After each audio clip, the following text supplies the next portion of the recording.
Hello good morning friends, आप सबका स्वागत है non nursing with Akshay Sharma. ठीक है, और जैसा कि हम पिछली क्लास में बता चुके हैं कि अभी हम जनरल साइंस की क्लास ले रहे हैं, तो उसी कड़ी में हम अगली क्लास पे चलते हैं। ठीक है, यह है जनरल क्लास की क्लास नंबर 4। ठीक है, हम किसके लिए पढ़ रहे हैं? भी आरआरबी नर्सिंग ऑफिसर 2024 के लिए। ठीक है, और अभी काफ़ी सारी और वैकेंसियाँ आ रही हैं, तो देखते हैं हम। और एक और इम्पोर्टेंट अनाउंसमेंट कि हम आने वाली 8 अक्टूबर से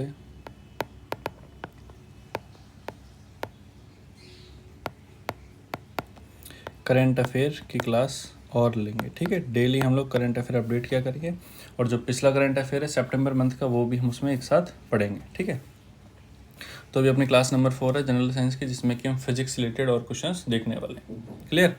ओके, तो हम चलते हैं, स्टार्ट करते हैं। Let's start.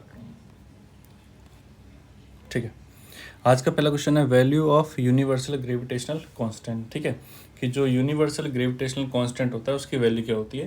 पहला आपका ऑप्शन है 9.8 इंटू 10⁻⁻7। सेकेंड है 6.67 इंटू 10⁻⁻11। यहाँ हमने यूनिट नहीं लिखी है क्योंकि हमने यूनिट के लिए अलग से क्वेश्चन बना दिया है। ठीक है, और थर्ड है आपके सामने 1.8 इंटू 10⁻12। और फोर्थ है 3.6 इंटू 10⁻13। ठीक है, तो देखो जो यूनिवर्सल ग्रेविटेशनल कांस्टेंट है ना, वो एक्चुअली आया था न्यूटन्स, मैं यहाँ लिख देता हूँ, वो किससे आया था? Newton's law of gravitation. ठीक है, जहाँ उसने बताया था कि जो ग्रेविटेशनल फोर्स होता है, जो ग्रेविटेशनल फोर्स जो होता है, जैसे हम एफ बोलते हैं, ठीक है, वो किन्हीं भी दो वस्तुओं के जो द्रव्यमान यानी कि जो मास हैं उनके उनके प्रोडक्ट के तो होता है प्रोपोर्शनल, और उनके बीच में जो डिफरेंस होता है यानी कि जो डिस्टेंस होती है उसके स्क्वायर के क्या होता है? Inversely proportional. ठीक है, और यहीं पे यूज़ किया जाता है अपना ग्रेविटेशनल कांस्टेंट। तो एक्चुअली ये फॉर्मूला ऐसे बन जाता है, देखो, F बराबर जी m1m2 अपॉन आर स्क्वायर। ये फॉर्मूला भी आपको याद रखना है। ठीक है, ये फॉर्मूला भी आपको याद रखना है कि इस फॉर्मूले के ऊपर हमने कैसे काम किया है। ठीक है, ये फॉर्मूला भी आपको याद रख के चलना है। तो ये याद रहेगा आपको, F बराबर जी m1m2 अपॉन आर स्क्वायर। तो यहाँ पर जो ये जी है वो क्या है? Gravitational constant. ठीक है, और इसकी वैल्यू कितनी होती है? इसकी वैल्यू होती है 6.67 इंटू 10⁻11। ठीक है, वहाँ हो सकता है आपको सेम ऑप्शन दो मिले और इसके साथ यूनिट के अंदर कोई भी छेड़छाड़ हो, तो इसलिए मैंने कहा यूनिट के बारे में हम अलग से डिस्कस करेंगे। ठीक है, यूनिट अभी हम यहाँ से लेंगे अगले क्वेश्चन से। नेक्स्ट क्वेश्चन है हमारा यूनिट ऑफ जी, यानी कि ग्रेविटेशनल कांस्टेंट की ये जो है इसकी यूनिट क्या होगी। तो देखो, हम पिछली 2 क्लासों में हम यूनिट के बारे में अच्छे से पढ़ चुके हैं। ठीक है, तो देखो यूनिट हम कैसे सॉल्व कर सकते हैं कि हमें जी का यूनिट निकालना है। तो जी बराबर क्या होगा? F into R square upon m1m2। ठीक है, तो अब देखो मीटर पर सेकंड स्क्वायर नहीं हो सकता, इसके हिसाब से नहीं होगा। मीटर पर सेकंड स्क्वायर किसका होता है वैसे भी? एक्सेलरेशन का। ठीक है, सेकंड है एन मतलब न्यूटन, और मीटर स्क्वायर पर किलोग्राम स्क्वायर। तो इसको चेक करते हैं एक बार। देखो फोर्स का क्या होता है? न्यूटन, और डिस्टेंस का क्या होगा? मीटर। तो स्क्वायर में है तो क्या आ जाएगा? मीटर स्क्वायर अपॉन में 2 मासेज हैं यानी कि किलोग्राम किलोग्राम, तो किलोग्राम का स्क्वायर। इस तरह से इसकी यूनिट क्या निकल के आई? न्यूटन मीटर स्क्वायर पर किलोग्राम स्क्वायर। ठीक है, बाकी के ऑप्शन हमें फिर चेक करने की आवश्यकता है ही नहीं। ठीक है, तो इस तरह से हम चेक करते हैं कि अगर हमें यूनिट निकालना है तो अगर हमें उसका फॉर्मूला पता है तो हम उसका यूनिट आराम से निकाल सकते हैं। देखो, हमें कॉन्स्टेंटली मेहनत करते रहना है ना। आपको लगता है कि आप एक दिन की क्लास से ही सारा कंटेंट इकट्ठा कर लोगे और आप पढ़कर निकल जाओगे, ऐसा नहीं होगा। ठीक है, जनरल साइंस भी पढ़नी है हमें और जीके के साथ में पढ़नी है, तो मैं धीरे धीरे अगर हम पढ़ेंगे तो हमारा सिलेबस भी कंप्लीट हो जाएगा और हमारी जो पेपर में उसमें भी हमें बहुत हेल्प मिलेगी। ठीक है, नेक्स्ट चलते हैं हम लोग, value of acceleration due to gravity on earth. ठीक है, ये पूछा गया है कि ग्रेविटी की वजह से किसी भी वस्तु की जो वेलोसिटी में जो चेंजेज आते हैं, ठीक है, उसको उसकी वैल्यू कितनी होती है। तो हमारे पास ऑप्शन है 6.7 इंटू 10⁻²। अब देखो यहाँ पे क्या पूछा गया है? यहाँ पे हमसे पूछा गया है एक्सेलरेशन। तो ये तो जाहिर सी बात है कि यहाँ तो ऑटोमेटिक क्या होने वाली है? मीटर पर सेकेंड स्क्वायर। ठीक है, ये आपको ज़रूर से ज़रूर याद रखना है, ये आपको ज़रूर से ज़रूर याद रखना है। कुछ आज की क्लास में मेनली जो चीज़ें हैं वो याद रखने वाली हैं और बहुत इंपॉर्टेंट चीज़ें हैं। ठीक है, तो देखो इसकी वैल्यू, इसे हम डिनोट करते होता हूँ किससे, इसको हम डिनोट करते हैं स्मॉल जी से। किससे करते हैं हम? स्मॉल जी से। तो इसकी जो वैल्यू होती है ये होती है 9.8 मीटर पर सेकेंड स्क्वायर। ठीक है, यानी कि ये भी नहीं होगी, ये सब हमने बस बनाई हैं जबकि है नहीं। तो इसकी एक्चुअली वैल्यू क्या है? 9.8 मीटर पर सेकेंड स्क्वायर। आप लोग जितनी भी क्लास लें एक अलग से रजिस्टर बना के इन सारी चीज़ों को उसके अंदर नोट कर लें। नॉट ओनली क्वेश्चंस, जो भी मैं साथ में बोल रहा हूँ ना, एक एक चीज़ें आपको साथ में नोट करनी है। ठीक है, जितने भी लोग वीडियो देख रहे हैं, अगर आपको लगता है कि वीडियो यूजफुल है तो उसे आगे शेयर करें और चैनल को सब्सक्राइब जरूर करें। ठीक है, value of escape velocity for Earth. अब देखो यहाँ हमें एस्के वेलोसिटी की वैल्यू पता करने से पहले हमें ये भी आना चाहिए कि एस्के वेलोसिटी होती क्या है।